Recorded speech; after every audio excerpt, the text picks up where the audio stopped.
Hey everybody, Jeremy here. So today I wanted to take a look at the NECA Toys Ultimate Doc Brown from 2015, Back to the Future Part 2. I found this guy recently during a toy hunt, my first toy hunt in a long time. So if you want to see that toy hunt, I'm going to leave a card up there so that you can take a look at that toy hunt if you want. So I got this from Target. I think it was around 30 bucks. I am not too sure, but that's typically the price for these guys.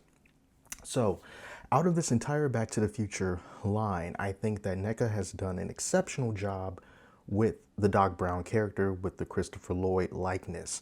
I feel like they've just absolutely nailed it. Take a look at his facial expression right there. He comes with 3 different heads. This is the standard head that he comes with, but then also comes with this kind of stern, somewhat surprised face.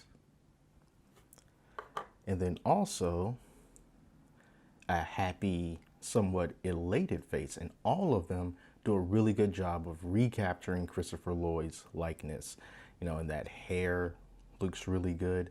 They did a great job with the face, way better than, say, the Marty McFly characters, which I think is ironically one of the weak points of this series from NECA, because it just doesn't look as good for the Marty McFly versions. But when it comes to Doc, and even when it comes to Biff Tannen right here, they did a really good job of recreating them.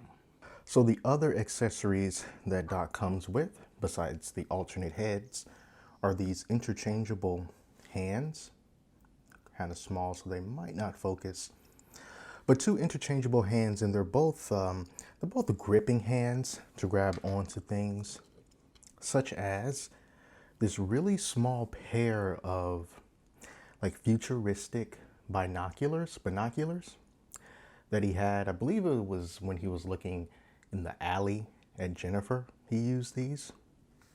And then also, here is my favorite accessory, probably out of any figure out of these waves. The emergency cash briefcase. Yes, and it's not just the briefcase itself.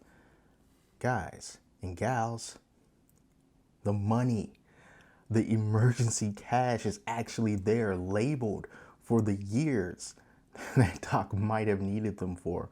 I love this, mainly because I like looking at the different types of money from the different eras, but I'm so glad that they decided to include this. This is some really great detail.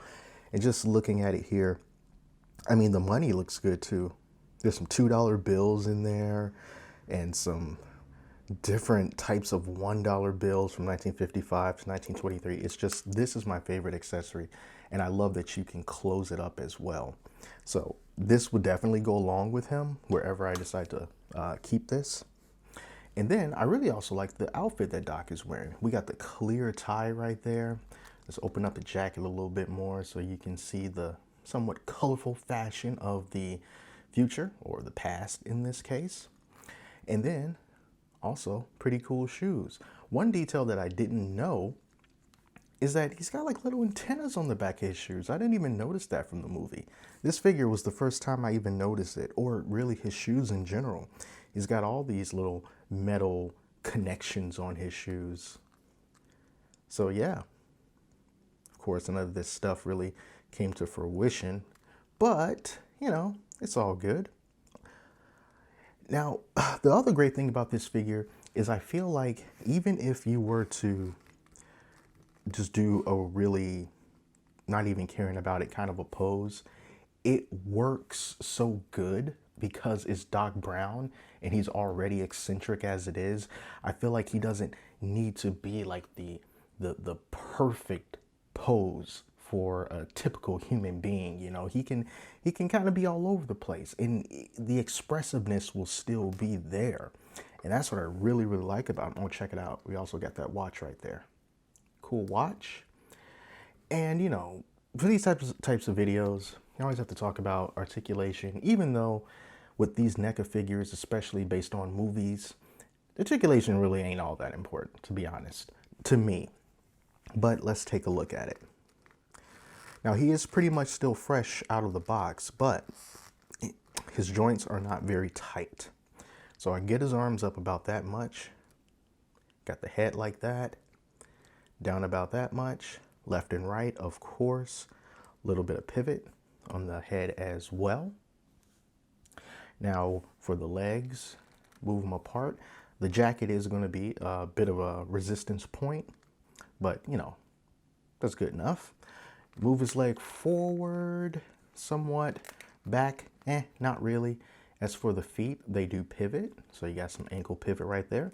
No toe articulation, and you can bend them back and forward, but you also have to remember this antenna is right there. So if you try to, you know, bring it up a little bit too far, that little plastic pin right there will just start jabbing into his leg. So that's the other resistance point for Doc Brown. As far as like ab crunch or whatever, even if underneath all of this the mold allows for some type of an ab crunch, you're not gonna really get it because the clothes that he wears are pretty stiff, and it's just not happening. But another thing that I'm very happy about is, even though I'm doing all this fiddling around with him, he still stands up really good on his own.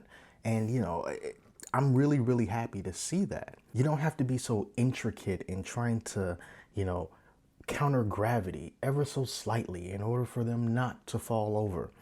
You know, it's good. He's got nice wide feet. I like that. I want more figures forever and forever ever to be just like this, so I don't have to fight with the standing up. But here's a great figure. The best thing about it is the way that he looks. When you nail the likeness of the character, just like they have done here, it just makes it automatically a purchase. Automatically a purchase. So let's put him next to, here's the Marty McFly from Back to the Future Part 2. I'm gonna try to put him on this stand with the hoverboard. So here's a look at Doc and Marty from 2015, Back to the Future. I got Marty on the hoverboard with the little clear stand that came with it. And yeah, it's just really great to have these two together. Now, there's going to be a Griff Tannen that they're going to come out with in the future soon. So we'll be able to have Griff and Marty and Doc all at the same time for 2015 to go along with our 1955 Doc and Marty and young Biff in 1955. And we'll see if NECA comes up with any other figures to release in this line, although I don't think that they will. But hey, we can always hope for needles. All right, guys, so that's just a little quick look at the Doc Brown from Back to the Future Part 2. You know, I just really wanted to do a video about him because I'm a huge fan of this franchise, and I think NECA has generally done a good job. It's just the face for Marty that's always been the letdown, but everything else has been pretty good. So that's it. Thank you all so much for watching. Till next time, I'm Jeremy. Talk to you later.